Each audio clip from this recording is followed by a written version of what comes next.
tell, you do exactly what your teacher tells you, I get a feeling. Just by the little things that are written in here, yeah, you're doing a really good job. Okay.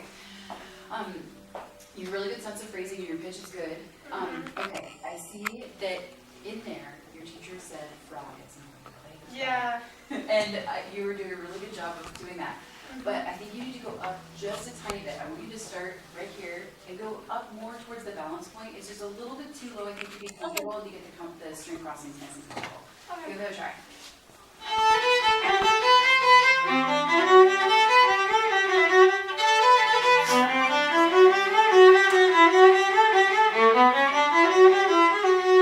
Good. Okay. Now, I want you to do that again. Keep a really nice hold on your bow. Make sure that that third finger is on the eye. Try that again, and I want you to aim for the note that's after. So, da da da da da da da da da da da da da da da. Whatever the lower note is, you need to prepare your elbow just a little bit earlier.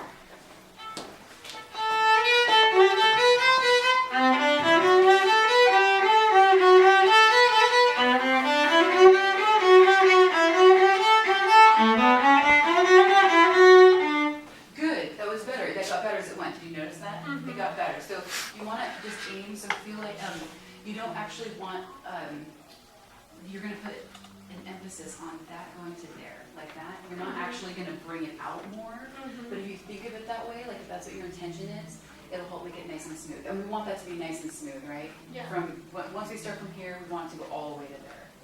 So you want to try and get rid of those bumps and just keep it going and keep it on the nice 1 and 3 and 1 and 3. Good. Okay. Excellent. Now, I want to actually go back to the break room and talk about a couple things. Okay. So when we get to this section, what do you think? Like, what is it that the texter is trying to bring out? What is he trying to? Does he want it to be smooth? Does he want to? Smooth. Yeah, smooth. Yeah, it's definitely smooth. But what do you see here that's different than the rest of the piece? Lots of low notes. Yep, we got good bass notes. That's true. What else? I don't know. Okay, so look at these big ranges that it covers. Yeah. Right? Do you see this? These big ranges, so string crossings are a big thing here, right?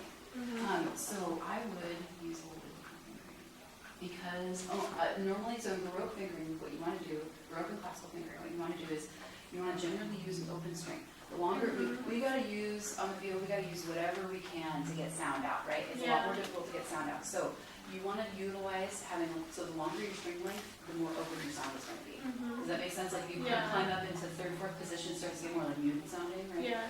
So the longer your string length is, the more sound you're going to get. So you want to utilize your open strings as much as possible.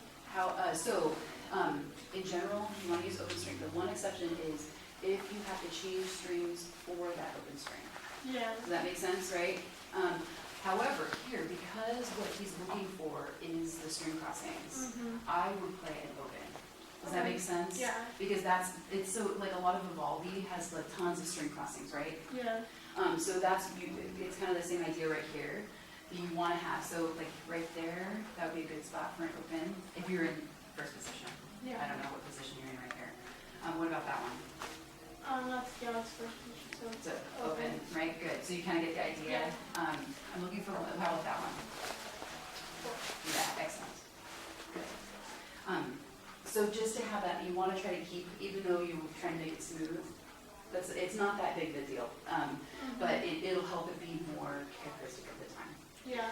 Okay, now the other thing that I wanted to look with you on in this minute is you're doing a good job of the more or less here, but I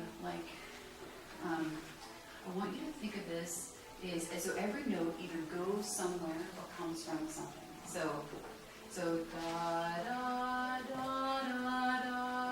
These lead in to here. Da da da da da da da da. This comes away more less. Does that make sense? Yeah.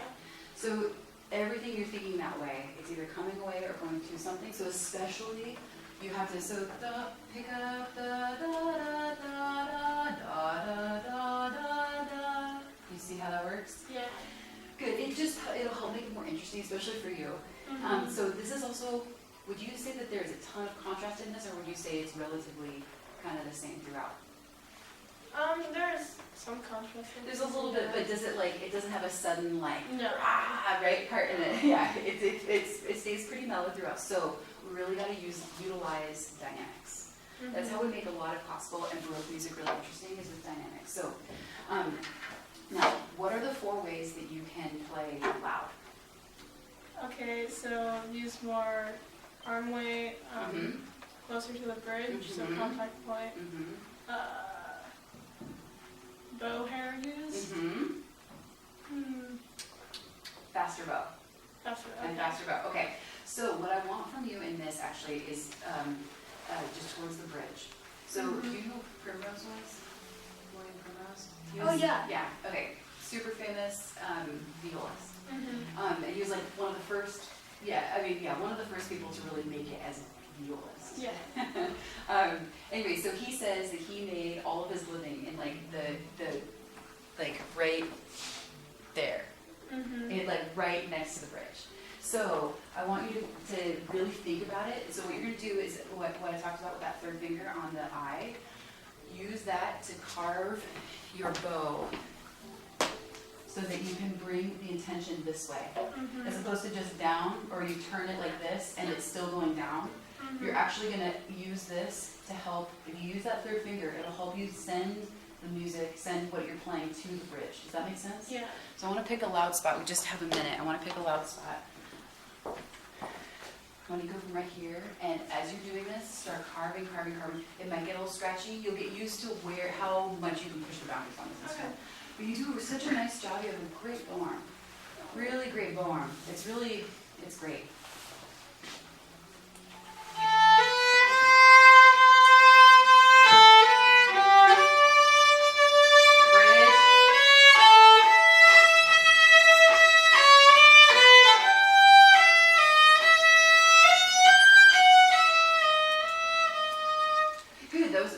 I know it gets scratchy and you're pushing that, so use a little bit more arm weight.